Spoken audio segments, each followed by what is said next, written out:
Salut toi, j'espère que tu vas bien. Écoute, on se retrouve au bord de l'eau pour pêcher un de mes cousins, c'est-à-dire un moustachu. Plus sérieusement, je suis au bord de l'eau pour te présenter la pêche du silure, qui est un poisson qui est énorme, en tout cas qui peut être énorme. J'avais déjà fait une vidéo à l'époque avec Tip sur la pêche du silure sur FloodTube. Je te mets le lien qui est juste ici ou juste ici. Là, on va pêcher depuis le bord. Je vais te présenter le matos, le montage et ce avec quoi je pêche, un peu la technique de pêche. Tu vas voir, c'est une pêche qui est relativement simple, hein. On s'attaque quand même à des cachalots en termes de poiscaille, donc on n'est pas vraiment dans la finesse, bien au contraire. Et je vais mettre une canne au niveau de la bordure, en tout cas pas très loin, puis une canne en pleine eau, et on va espérer que je fasse du fish. Je te montre tout ça, je commence avec le matériel. Bon, je te présente un peu le matériel et je commence par la canne. J'ai pas l'habitude de donner des marques ou très peu.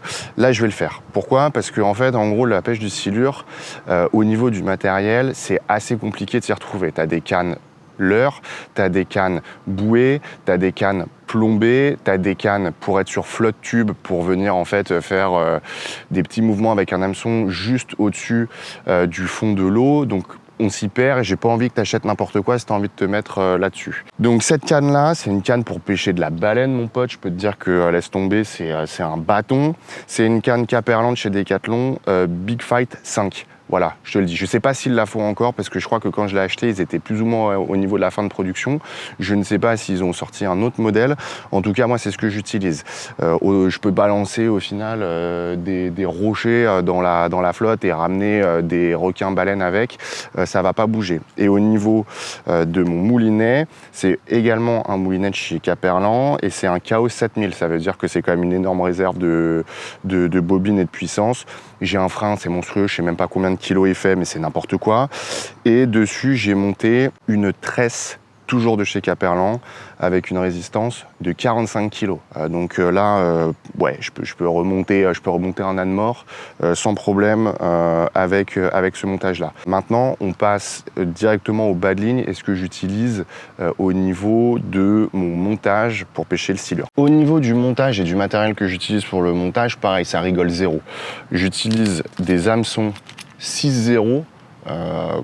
Pareil, c'est pour pêcher le requin, tu vois, c'est monstrueux, voilà la taille du truc. J'utilise également des émerillons comme cela avec une résistance de 76 kg. Donc là, je peux clairement soulever ta grosse daronne de l'eau. Et j'ai de la tresse, donc là, bon, c'est de chez Matcat, pas l'habitude, encore une fois, je te le disais de donner, mais bon, tu le vois à l'écran. Et là, je suis sur une résistance de 100 kg. Au niveau ensuite du montage, je te le présente rapidos.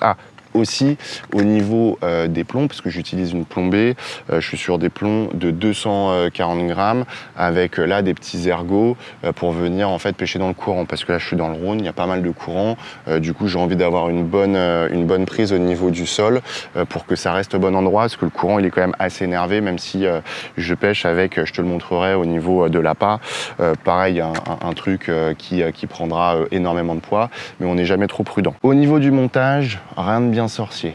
Je veux dire qu'encore une fois, on n'est pas sur une pêche de précision, on n'est pas sur une pêche de finesse. Donc je pars avec mon hameçon 6-0 et je viens réaliser simplement un nœud sans nœud au niveau de mon hameçon là. Je vais te le montrer à l'image juste après. Ensuite, je mets un bas de ligne d'à peu près, je dirais 20-25 cm et je rattache ça à mon corps de ligne. Je viens simplement mettre mon émerillon et ensuite je viens attacher le plomb dessus. De toute façon, ça sert à rien de parler, je pense qu'une présentation c'est encore plus simple, je te montre ça en vidéo tout de suite sur comment je réalise mon montage. Là je suis sur mon corps de ligne ici, je suis venu effectuer une boucle. Tu peux également faire d'autres nœuds type nœud palomar, mais bon moi je préfère faire des boucles, ça me permet de pouvoir changer assez rapidement même mon émerillon. Je viens raccorder, hop, comme ceci, mon émerillon résistant 76 kg dessus. Ensuite, ce que je viens faire, c'est que je viens récupérer mon plomb de 240 grammes. J'ouvre mon émerillon et je vais simplement venir en fait le mettre dessus, comme ceci. Je me fais pas chier. Hop là.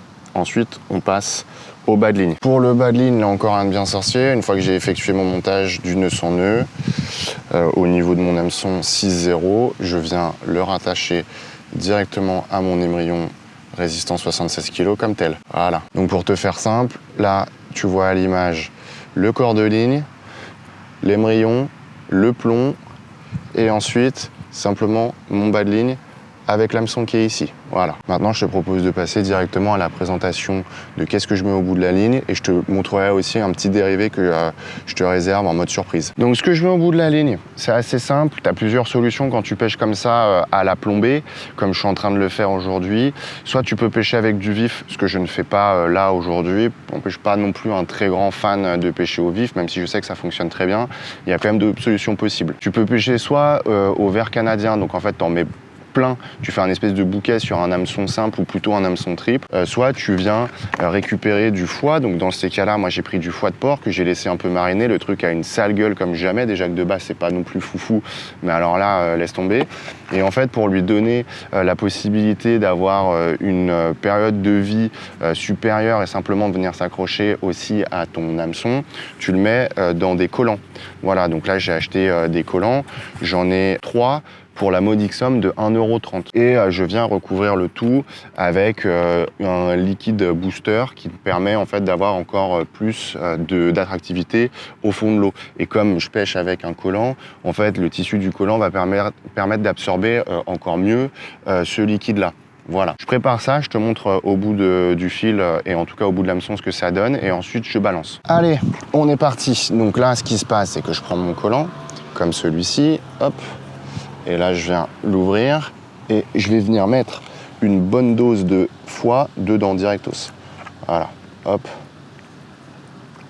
Voilà. Je en mets même 2 en fait, parce qu'on s'adresse quand même encore une fois à des monstres en termes de poiscaille. Donc, je ne vais pas lésiner. Voilà, ça me fait une chaussette comme ça. Et à partir de là, je viens simplement faire un nœud.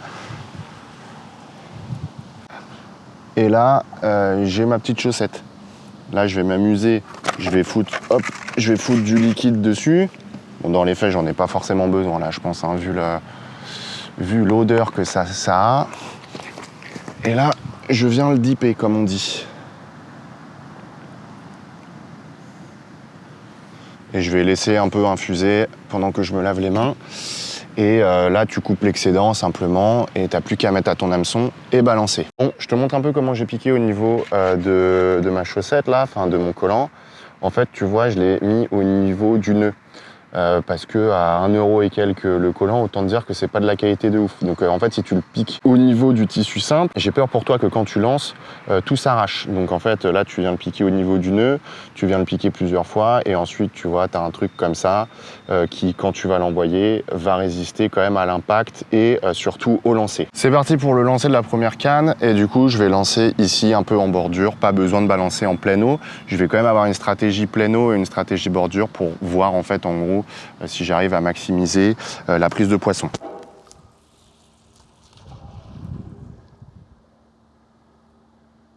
Ok, le premier montage avec l'hameçon simple, je l'ai balancé, donc en bordure comme tu l'as vu. Je te présente maintenant le deuxième montage. Ouais, je suis un petit filou, je t'ai dit t'as besoin que de ci, que de ça. En vrai, tu peux venir faire des petites améliorations, je sais même pas si c'est des améliorations, on va dire des modifications au niveau de ton montage. 13 de bas de ligne, toujours la même, 100 kg. Là, juste simplement, tu peux venir en fait rajouter un petit flotteur qui de base normalement a un rôle pour les vifs, c'est-à-dire que ça évite qu'ils se fatiguent trop vite et qu'ils meurent, ça les aide à flotter en fait. Mais là je vais l'utiliser en pleine eau avec le courant pour mon collant avec du foie, parce que pourquoi pas, ça va peut-être en fait en gros l'aider à flotter et donner peut-être quelque chose d'autre par rapport à simplement poser au sol. Et ensuite hameçon simple, tout ce qu'il y a de plus classique. Là j'avais mis un trident également, à voir si je le garde ou si je le garde pas. En tout cas c'est simple, tresse de bas de ligne, un nœud pour bloquer le flotteur, un deuxième nœud pour bloquer le flotteur. En fait, en gros, à quelques centimètres, tu le vois ici, de ton hameçon. Hameçon 6-0, trident ou pas trident, à toi de voir. Allez, je fais le deuxième, je lance en pleine eau et je te récupère après.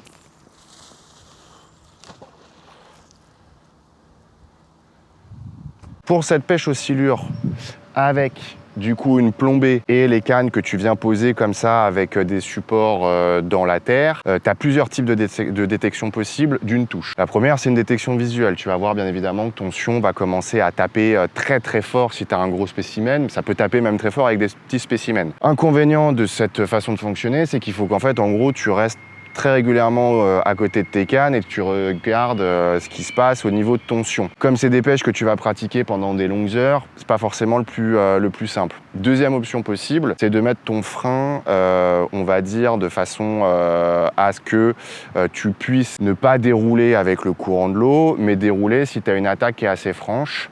Et là, c'est une détection qui va se passer au bruit, puisque tu vas entendre ton moulinet dérouler comme tu as pu l'entendre sur d'autres vidéos, etc. Troisième option, tu as cette petite clochette, ces petites clochettes que tu viens mettre au bout de ton sion, et ça vient en fait, en gros, te permettre de joindre cette identification visuelle avec une identification sonore, parce que ton sion va bouger, tu vas mettre les petites clochettes dessus et tu vas entendre qu'il y a quelque chose qui se passe. Et quatrième option, tu as en fait ces petits détecteurs qui viennent en fait, en gros, capturer ton fil, et je te l'allume si tu veux. À partir du moment où ton fil va dérouler, il va y avoir un bruit auditif qui te dit qu'en fait, en gros, ton fil est venu se tendre et t'indique une potentielle touche. Mais là aussi, c'est pas forcément toujours vrai parce que tu peux avoir des fausses touches, tu peux avoir en fait, en gros, des choses qui se prennent au niveau du courant dans ton fil et faire des tirés.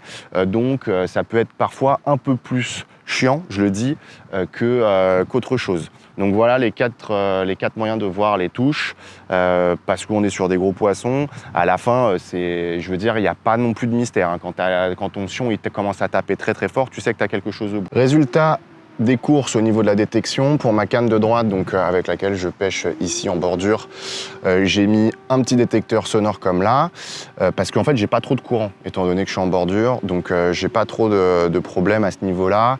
Je peux avoir un fil un peu moins tendu, pas de souci. Sur celle-là, par contre, que j'ai balancé plein eau, et ben en fait je suis venu mettre des petites clochettes au bout, parce que là mon fil il est tendu comme un string, impossible de pouvoir mettre une détection avec un petit détecteur électrique, parce que là en fait ça sonne H24, ça va me faire chier plus qu'autre chose. Voilà, donc là les deux cannes elles pêchent, moi j'ai plus qu'à attendre quelques heures et espérer que ça morde quoi. On va croiser les doigts.